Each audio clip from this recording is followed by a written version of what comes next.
Hey everybody, welcome back to Brainiac Baseball's 1981 Detroit Tigers season replay. Today's matchup is between the Detroit Tigers and the Boston Red Sox at Fenway Park. On the mound for Detroit is Dan Petry, whose record is 1-2 with a 4.73 ERA. And pitching for the Red Sox is Jawn Tuda, whose record is 4-1 with a 2.92 ERA. And so, oh man, we took a beating yesterday. We lost 7-1 in the final game of the three-game home series against the Blue Jays. It was all tied at 1, and then one bad decision by me, leaving Rosey in there to face a left-hander, Willie Upshaw. And Willie Upshaw jacked a 3-run home run, and then the gates were open. So that one's on me. I'll own it. But a new series today. We're playing the Red Sox, a new team. We haven't played them yet this year. So I'm excited to play. Actually, I was thinking about it all day today when I was working. I'm like, I can't wait to get home and play the game. And so, Fenway Park, fun park, but we are facing a left-hander today with Jawn Tuda. So we're going to have our right-handers jack the ball over the green monster. Here's our bullpen completely available. As I mentioned, Dan Petry's on the mound. And Tudor, who, as I mentioned, is a lefty. And so here's our lineup today. It's a little bit, maybe a little bit different than I would normally do. I am leaving Jason Thompson in there. I'll show you real quick. This is how we hit versus lefties. Not great. But I'm going to leave JT in there. I feel like he's breaking out of his slump. Same with Kemp, had a great game yesterday. 2 days ago. Parrish does hit lefties well, even though he's struggling overall. And this could be the last game for Barry Bonnell. I'm thinking about cutting him and bringing Dave Stegman back up. So the only reason I have him on the roster is to face left-handed batters. And you can see he's got one home run, but he has not been effective. So, we have Castillo playing first, and actually I moved JT, the Gold Glove winner, to DH just to focus on his hitting, right? So let's go ahead and properly go down the lineup, and then I'll tell you a little bit about Jawn Tuda, very underrated pitcher in the 80s. So, batting leadoff and playing center field is Rickey Henderson. Batting second at shortstop is Alan Trammell. Batting third and DHing is Jason Thompson. Batting cleanup and catching is Lance Parrish. Batting fifth and in left field is Steve Kemp. Batting sixth in right field is Barry Bonnell. Batting seventh and at first base today is Marty Castillo. Batting eighth and at third base is Tommy Brookins. And batting ninth at second base is Mark Wagner. And on the mound for Boston is Jawn Tuda. Jawn Tuda, like I said, kind of an underrated pitcher in the 80s. He was a third-round draft pick for Boston in 1976 in the secondary phase. That's the January draft, which I don't think they do anymore. I know they don't do it anymore. And that was out of Georgia Southern University. He did win a World Series with the 1988 Dodgers. That's the Kirk Gibson home run team. In 1985, he finished second in the Cy Young voting for St. Louis. That's the year that St. Louis went to the World Series and lost to the Kansas City Royals at the I-90 series, I believe. And he went 21-8 with a 1.93 ERA, 14 complete games, and 10 shutouts. Plus, he threw a shutout in the World Series. He's the last pitcher to have had 10 shutouts in the season. And you might be wondering, well, in 1985, with that type of numbers, how could he finish second in Cy Young? Well, it's because that was the year that Doc Gooden was unhittable. Gooden went 24-4 with a 1.53 ERA. He had 16 complete games of his own, and he also had 8 shutouts. So his WAR was a 12.2, Doc Gooden. So he easily deserved to win the Cy Young. So, yeah, I mean, pretty impressive. He had 7 starts in the World Series, going 5-4 in his career, and he was the loser of Game 7 that 1985 season. So, some really interesting stuff there on Jawn Tuda. He won 117 games in the majors. So he, as you look at the Detroit defense, he is, the Boston defense, I should say. He was definitely an underrated pitcher from that era. Oh, there we go. Ricky Henderson leading off the game with a base hit to right. And they have Dave Rader as their catcher. And he's got an 80 arm, which is average. I'm just kind of curious before we send Ricky. But you know he's going. Oh, they pitched out and they caught him stealing. I guess that one was pretty obvious. So 1 down as Henderson was thrown out, and Trammell subsequently jacks it over the Green Monster, 409 feet. That is his 4th home run on the season and gets his team-leading batting average up to .324. So the Tigers 2 for 2 here. I wish that could have been a 2-run home run, and Thompson is the second out as he strikes out swinging. I guess we could see that one coming too. And then Parrish hits it to right field down the right field line. You can't even see the pesky pole over there. And that is a double for Lance. He does hit lefties well. We got to give him that much credit.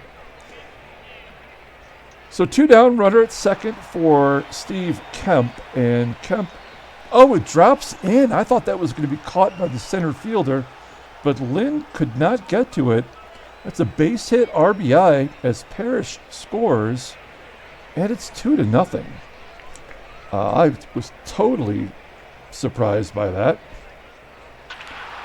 And then what do you know? Barry Bonnell, who's on the hot seat, gets a base hit to center field.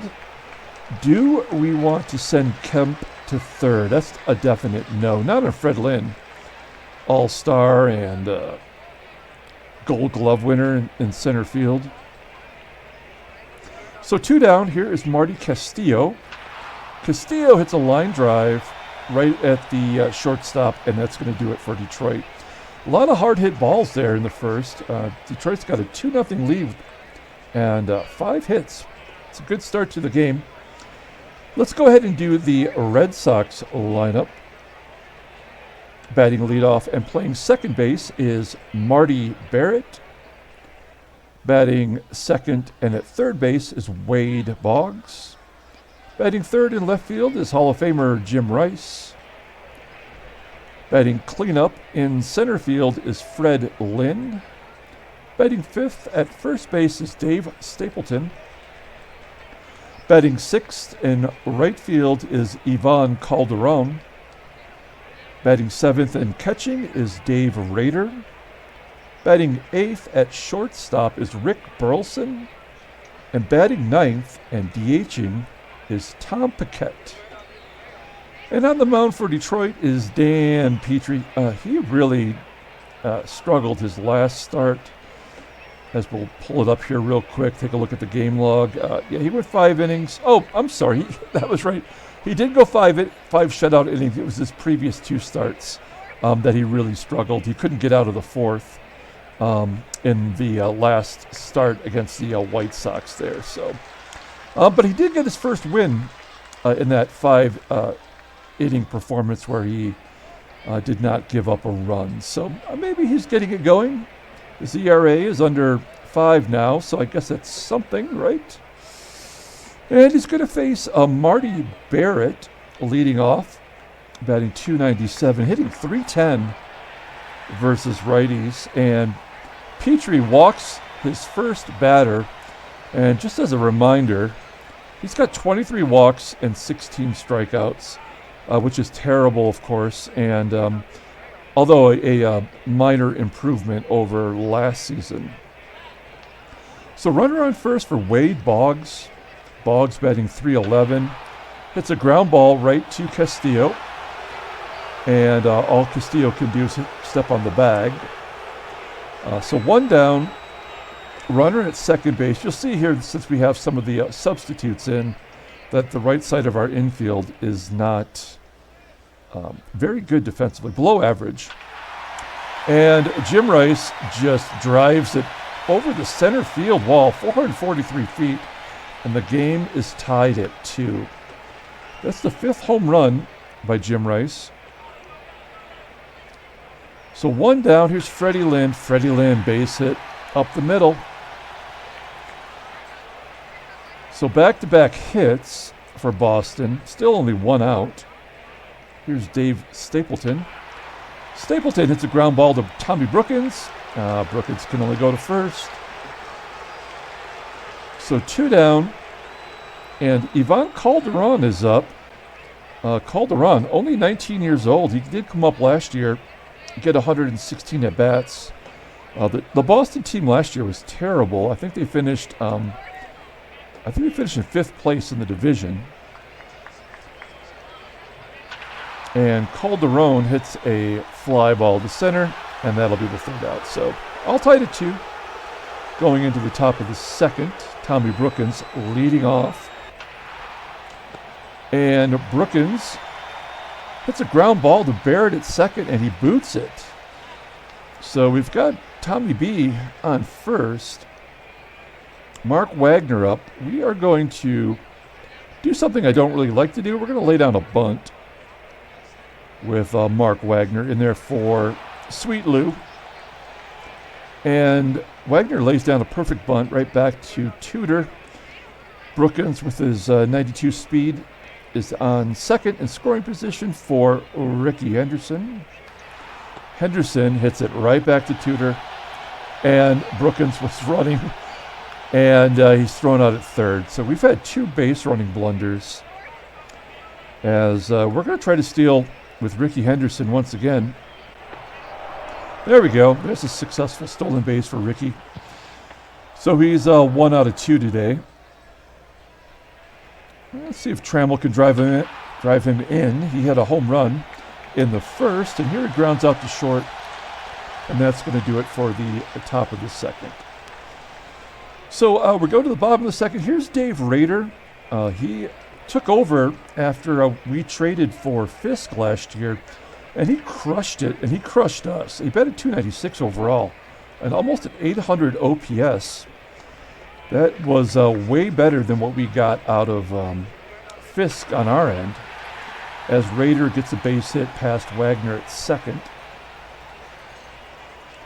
So 1 down. Here's Rick Burleson. Burleson hits a ground ball right to Castillo.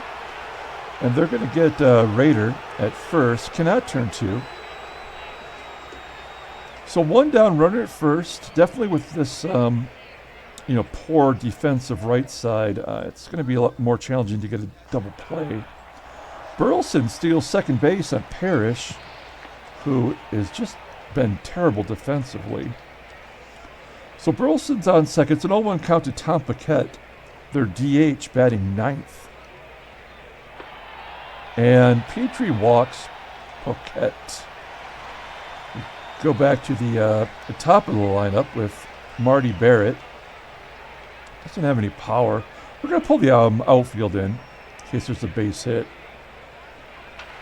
And that might be a hit as Barrett flies to center. It falls in. And a run scores, and it is 3-2. Paquette takes third on the RBI single by Barrett. Now we got to pull the infield in against Wade Boggs, who is a magician with the bat. And that should be deep enough for a sac fly. It is. So that's the 4th run for the Red Sox, 4-2. Let's going to bring up Jim Rice. Jim Rice had that homer. He's going to add a double to it, I think. Yep. As Barrett holds at third. And Petry is not long for this game. See if he can't get out of it here with Freddie Lynn. Nope, that's going to bloop and fall in as well. And 2 more runs are going to score. And that's going to be it for Petry, who sucked the pipe.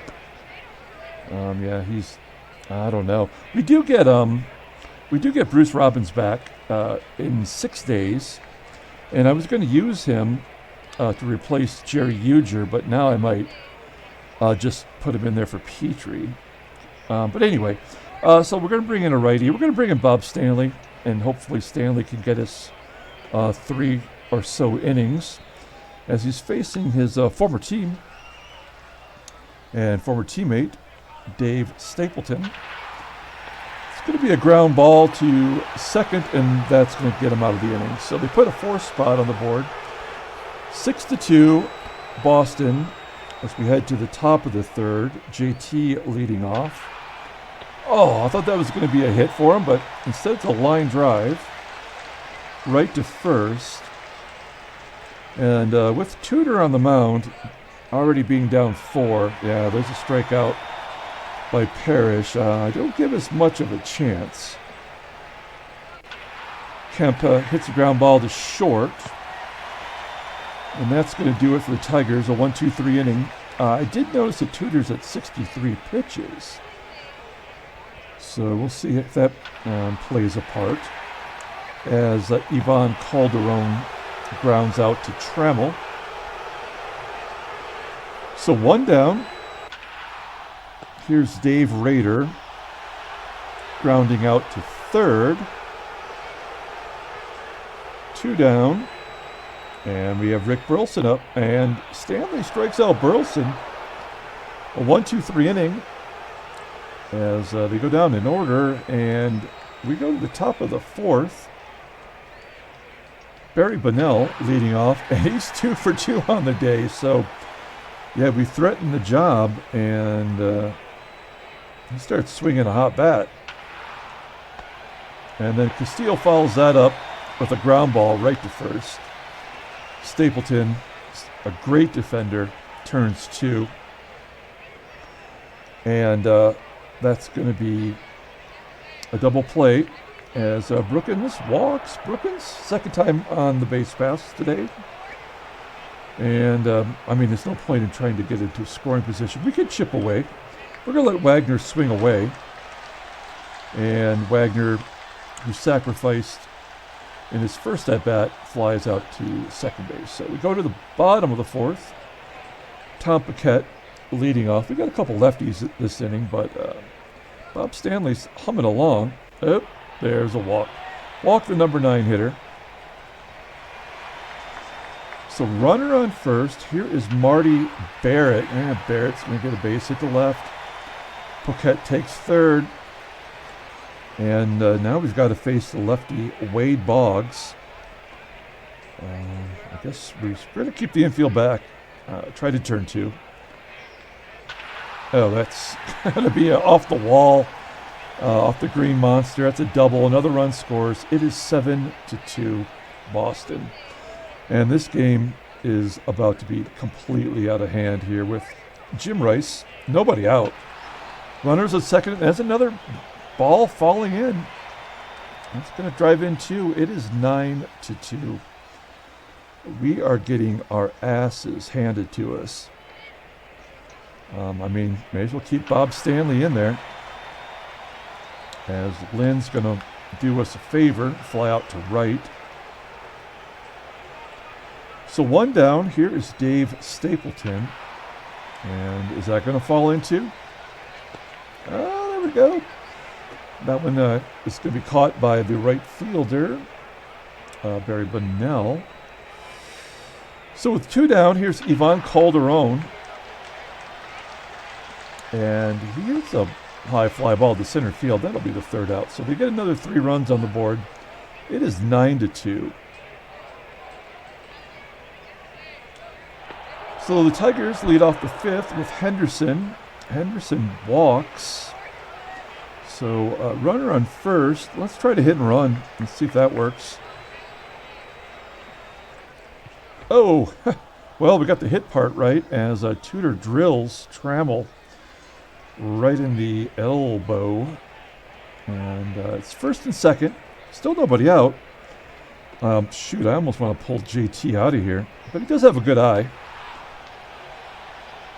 And Thompson's going to pop it up to third. There's one down. So this might be our only chance this inning with Parrish batting .294. He's going to strike out for the second time. So he's 1 for 3 on the day. And Kemp, who's a lefty, he's going to drill it to center field. It does fall in. I mean, how is Henderson not going to be scoring on a 2-out line drive to center? So he scores, and that's an RBI single for Kemp, who has been hitting much better lately. And a chance for Barry Bonnell to really solidify his position. Ground ball to first. Oh, it's an error by Stapleton. I just praised Stapleton for being a really solid defensive infielder. And now the Tigers have the bases loaded for Marty Castillo. He does have some pop. But he's only batting .077 versus lefties. That's crazy. Castillo hits a ground ball right to first, and that's going to do it. So we leave the bases full. And we go to the bottom of the fifth. 9-3. Okay, this is the bottom third of the lineup, and I would really like to have Stanley get us through this. Taking it for the team here. Ground ball gets past Trammell. 10 hits now for the Red Sox. Runner on first for Rick Burleson. Burleson hits a ground ball to third. Around the horn. Yeah, there we go. Double play. Good job by the infield. So 2 outs, and Tom Paquette hits a ground ball to Wagner at second, and there's the third out. So we go to the top of the sixth. It is 9-3. Let's take a look at the in-game stats. Player of the game so far? I mean, Trammell did have the solo shot in the first, but Kemp is 2 for 3 with 2 ribbies. So I think he's in the clubhouse. The way this game is going, I can't imagine anybody else passing that up, even at down 6 runs.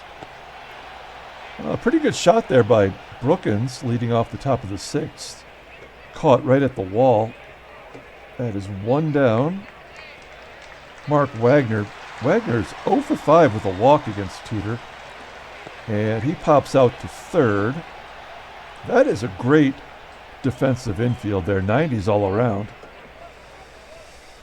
Okay, we're back to the top of the lineup with Ricky. Oh, they walk Ricky. They're really trying to make me steal with him. We're down 6, so there's no point. And Tudor officially tired. Trammell rips it off the scoreboard. Oh, no, it's caught. Come on. There's no way. That's crap. Trammell lines out to left. So that was taken away from him by Jimmy Rice. And we go to the bottom of the sixth. We're going to go ahead and take out Stanley as they're on their 4th time through the lineup already. We're going to bring in another righty. We're going to bring in Dave Tobick, whose ERA is finally under 10. So let's see how Tobick does here against Marty Barrett. Barrett's going to get an infield hit to first. So 11 hits now as Barrett goes 3 for 3. Next up is Boggs. Base hit for Boggs. Tobick doesn't like to have just 3 digits in his ERA. So first and second for Jim Rice, who's 1 for 1 with a walk in his career against Tobick. There's a ground ball to Wags, and they turn 2. Nice job by the Wagner playing out of position. He's a shortstop. I'm sure you probably already know that. But so we're going to do, we're down by 6. Normally I would just walk Fred Lynn, put him on the base to face a righty. But, I mean, we're already... Oh, there's a pass ball. Parrish sucks. Like, I think... he's a free agent. I mean, I think if that Stearns trade offer comes back up, I think I'm going to take it. As Freddie Lynn, who's 2 for 3 on the day, flies out to center field, and that is the third out. So Red Sox put a run on the board. It is 10-3. Top of the 7th, Skip Lockwood comes into the game. Let's talk about Skippy. This is his 6th game, no record, 3.46 ERA. He's given up 5 runs. He's got 7 Ks. Opponents are batting .213, and he was a part-time closer for the Red Sox last season. He's got 80 career saves, primarily with the Metropolitans. Oh, he was an original Seattle Pilot. That is not that interesting. Okay, so here's JT. Finally, he has a righty to face. Let's see what we can do here. That's what he can do. Takes the sweet spot and crushes it into the right field bleachers. That is, he's got a bunch of home runs now, right? Yeah, it's his 6th home run, team leading 6th. So good job by Thompson. So Lance Parrish up next. Yeah, of course, he strikes out. That's his 3rd K. 1 down. Here's Steve Kemp. Kemp hits a ground ball to short. There's the 2nd out. Barry Bonilla, have a seat. We're going to bring in our boy Omar Marino. There's been some clamoring from the blogs that we need to have Omar Marino start in place of, oh my gosh, start in place of Hancock, as Marino, right on cue, crushes a triple, and he's standing on 3rd. My philosophy is, because he is hitting so damn well, we'll take a quick look at Marino, batting .353. What if he played every day? Wouldn't it, his average would come down. He's pinch hitting and 4th outfielder because this is what he does. So runner on 3rd is Marty Castillo, and Castillo's going to pop it up right at the plate. Raider drops it. Whoa, 3 errors by the Red Sox, and a run scores. That's an unearned run, as Castillo standing on first base. And Tommy Brookins 0 for 2. I'm going to take out Brookins and bring in Wayne Gross. He's only batting .208 versus righties. Gross is shitty. As he lines out to 3rd. That's a nice, sharply hit ball, but that's going to be the 3rd out. As the Tigers get 2 on the board. Home run by Thompson, triple by Marino, and then the error gave him that 2nd run.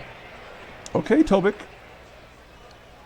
It was an unearned run, that pass ball that scored the run in the 6th inning for Tobic.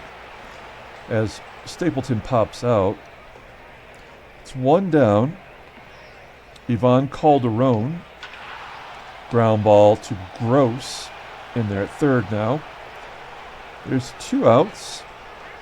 And Dave Rader, 1 for 1 with a dong against Tobic. And Rader's going to get a base hit to left. So this is going to be the last batter for Tobic, the righty Rick Burleson. And Burleson will fly out to center. Henderson makes the catch, and we go to the 8th. Decent job by Tobic. 2 innings giving up 1 run, unearned. That run was unearned. And we're going to let Wagner bat. He doesn't really get a lot of chances to play in the field, so we're going to give him another opportunity as he flies out to left. We just gave Wags somewhat of a long-term contract. As he flies out to left, that's the 1st out. Here's Ricky Henderson. Henderson grounds out to short. So 2 down for Tram. Tram's got that home run. There's a base hit. He is 2 for 4. So runner on first. Here's JT. He's got 2 for 2 now, and with that home run against Lockwood. Oh, yeah, he owns Lockwood. As that's a 2-run shot. That's his 7th home run. And Thompson, I was wrong about Kemp. Thompson's definitely player of the game, as he gets his batting average over 200. He's 205. He's got 7 home runs. And then we have Lance Parrish striking out for the 4th time. That's the golden sombrero, folks.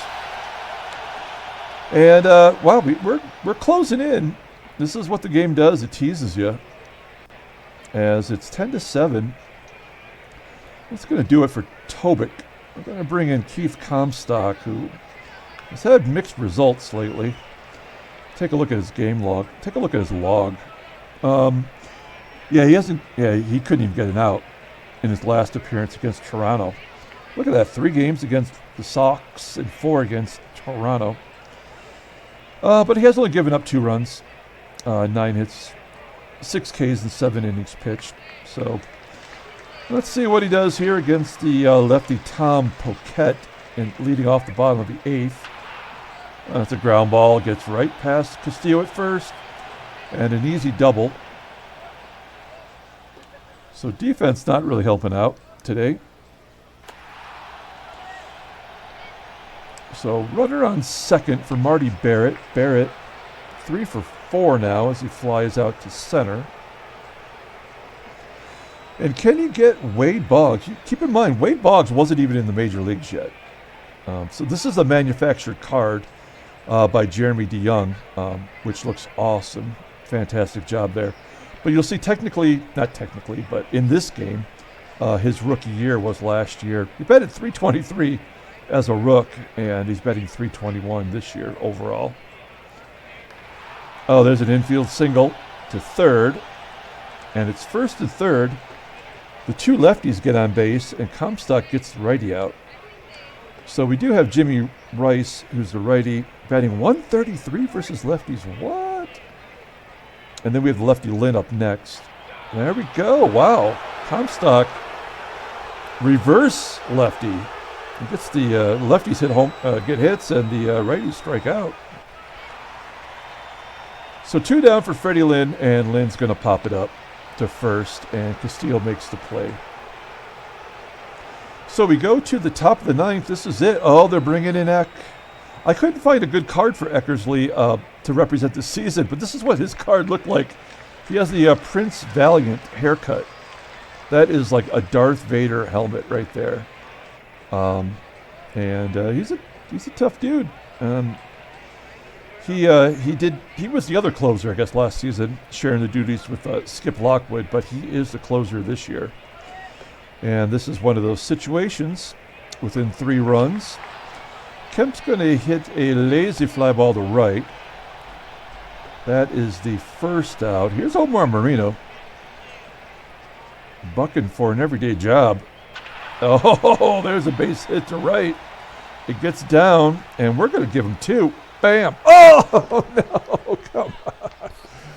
All right, well, the first base coach is going to hear about that, as that is the second out. I mean, what am I going to do with Marino? I mean, he is crushing it. I think we need to start, giving an outfielder a day off every day and putting him in there. As Tigers lose 10-7. Marty Castillo there flies out, and that's going to do it. Not a great game. I mean, we did have 12 hits, a couple dongs, so we got to feel good about that. But we've lost 2 in a row now, and our momentum is not so good. And May 9th, that's tomorrow. That's my birthday. So tomorrow is my birthday. We're going to play a game anyway. And you guys can sing happy birthday to me if you want. We take a look at the standings. It's a tight race all the way around. Even, I guess Toronto and Cleveland, I don't really give them much of a chance. But it's nice to see Milwaukee in there doing well. And Oakland, well, every other team is below 500. So California is, even though they're on a 2-game losing streak, they still have a stranglehold right now. St. Louis has the most wins in all of baseball, followed by the Astros. And while Cincinnati's fading fast, they had the division 2-8 in their last 10, and they lead all of baseball with 37 home runs, right? Yeah. So take a look at transactions, see if there's been any trades. Yes, there is another trade. Look at this every day now. Atlanta is sending Brad Kaminsky to the Yankees. Kaminsky, he was a one-time huge prospect for the Braves. He never panned out. And there's our Bob Baylor, the two Bobs, which is like Office Space, right? Let's see. So, yeah, Bob Baylor, he was on the Tigers last year. We got him in trade from Toronto. He's only played one game for the Yanks, going 3 for 5. Damn. And then Bob Watson, future National League president. He's been in a few. So these are a couple players who really haven't been getting much at bat. So I'm kind of curious what the Yankees lineup will look like. As Bob Welch, another Bob, it's all about Bob, he's getting a 3-year extension from the Dodgers. So a couple inch. I love Lamp, but he's going to be out for 8 months. As I throw in a Anchorman reference there. Let's pull up the box score and get out of here. I've had a lot of references this game. I'm like the Simpsons all of a sudden. Let's take a look here. Player of the game, we're going to give it to you, JT, 2 home runs.